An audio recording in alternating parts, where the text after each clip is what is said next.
విశాఖపట్నంలోని డాబా గార్డెన్స్ అంబేద్కర్ విగ్రహం వద్ద భీమసేన ఆధ్వర్యంలో భారీ నిరసన కార్యక్రమం నిర్వహించారు. అంబేద్కర్ విగ్రహం సమీపంలోనే పెద్ద ఎత్తున చేరుకున్న కార్యకర్తలు గరికపాటిపై నినాదాలతో ఆందోళన వ్యక్తం చేశారు. గరికపాటిని వెంటనే అరెస్టు చేయాలి, రాజద్రోహం కేసు పెట్టాలి, పద్మశ్రీ రద్దు చేయాలి అంటూ ఆందోళనకారులు గట్టిగా నినాదాలు చేశారు. ఈ సందర్భంగా భీమసేన నాయకులు మాట్లాడారు. గరికపాటి చేసిన వ్యాఖ్యలు సమాజాన్ని విభజించేలా ఉన్నాయని ఆరోపించారు.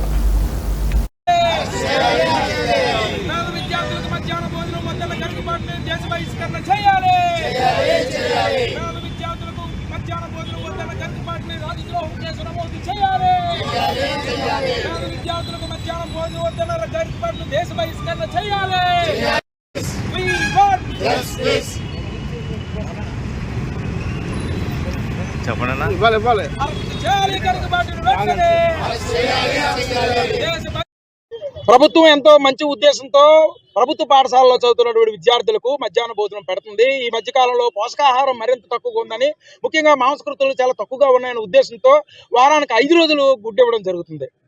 అయితే కేంద్ర ప్రభుత్వం పద్మశ్రీ ఇచ్చి గౌరవించిన గరికపాటి గారు ఈ మధ్య ఆయన ప్రవచనాల్లో మాట్లాడుతూ గుడ్డెందుకు, గాడిద గుడ్డెందుకు, మధ్యాహ్నం భోజనం ఎందుకు, వాళ్ళకి పుస్తకాలు ఎందుకు, వాళ్ళకి బ్యాగులు ఎందుకు, ఎవడో చదువుకోవాలనుకుంటే వస్తే వస్తాడు లేకపోతే వెళ్ళిపోతాడు అనేటువంటి దుర్మార్గమైన ప్రవచనం దేశ ప్రజలందరినీ కలిసివేసింది.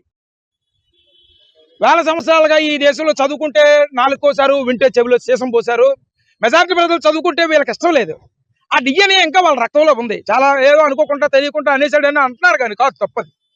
వాళ్ళ నరనరాల్లో ఈ మెజారిటీ ప్రజలు చదువుకోవడం ఇష్టం లేదు. అందుకనే ఈ రోజు గుడ్డు వద్దన్నారు, గాడిద గుడ్డైనా ఎందుకన్నారు, పుస్తకాలు వద్దంటున్నారు. రేపు వీళ్ళకి చదువు ఎందుకు?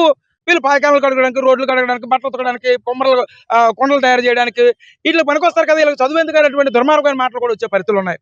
అందుకనే ఈ విషయాన్ని పరిగణలోకి తీసుకొని భీమసేన ఈ రోజు వారం రోజులుగా చూసాం. ఈ రోజు దేశ ప్రజలందరూ శ్రీరామనవమి ఘనంగా జరుపుకుంటున్నారు.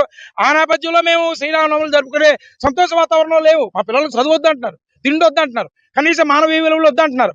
అందుకనే గరికపాటి మీద వెంటనే రాజ్యాంగ వ్యతిరేకంగా మాట్లాడినటువంటి గరికపాటి మీద దేశ బహిష్కరణ చేయాలని, కేంద్ర ప్రభుత్వం ఇచ్చినటువంటి పద్మశ్రీని వెనక్కి తీసుకోవాలని, పేద విద్యార్థులకు మధ్యాహ్నం భోజనం వద్దన్నటువంటి దుర్మార్గమైన స్వభావం కలిగిన గరికపాటిపై వెంటనే కేసు నమోదు చేసి అరెస్ట్ చేయాలని, ఆయన దేశ బహిష్కరణ చేయాలని, రాజద్రోహం కేసు నమోదు చేయాలని భీమసేన తరఫున డిమాండ్ చేస్తున్నాం. ఈ డిమాండ్ నెరవేరిన పక్షంలో ఇది వీధికి, వాడకి, ఊరికి మరింత వ్యాప్తి అయింది. గరికపాటి అరెస్ట్ అయినంత వరకు ఉద్యమాన్ని తీవ్రతరం చేస్తామని తెలియజేస్తున్నాం.